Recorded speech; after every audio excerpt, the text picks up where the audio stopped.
வணக்கம்.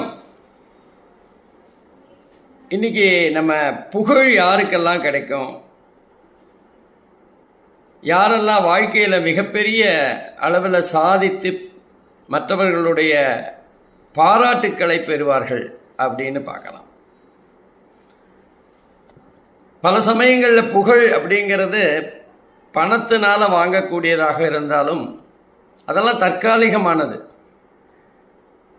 நிரந்தரமாக நம்ம புகழை வாங்கணும்னா என்ன பண்ணணும்?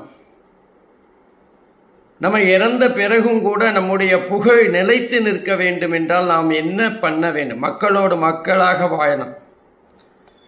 அதுக்கான ஜாதக அமைப்பு எப்படி இருக்கும் அப்படின்னு பார்த்தீங்கன்னா, லக்னாதிபதி 10ஆம் அதிபதி இவங்க 2 பேரும் 10வது வீட்டோட சம்பந்தப்படணும். அதே மாதிரி 10வது அதிபதி தான் புகழையும் பெருமையும் அந்தஸ்தையும் சாதனையும் செய்யக்கூடிய விஷயங்களை சொல்லக்கூடியவர்கள். அதே மாதிரி சனி நல்ல பலம் பெற்று 3, 6, 10, 11 ஆகிய இடங்களில் இருந்தால் அது மிகப்பெரிய புகழை பெறுகின்ற அமைப்பு. சனி ஆட்சியாக இருந்தால் இன்னும் விசேஷம். அதே மாதிரி 1, 5, 9க்குரிய அதிபதிகள் ஒன்றுக்கொன்று தொடர்பு இருந்தாலே அவர்கள் புகழின் உச்சத்தை அடைவார்கள். 4ஆம் அதிபதி அப்படிங்கிறது சுகஸ்தானம் மட்டுமல்ல, ஒருவருடைய புகழை பாராட்டுகின்ற, புகழை வெளிப்படுத்துகின்ற ஒரு பாவமும் கூட. அப்போ 4வது வீட்டதிபதி பலம் பெற்றாலும் ஒருவருக்கு புகழ் வந்து சேரும்.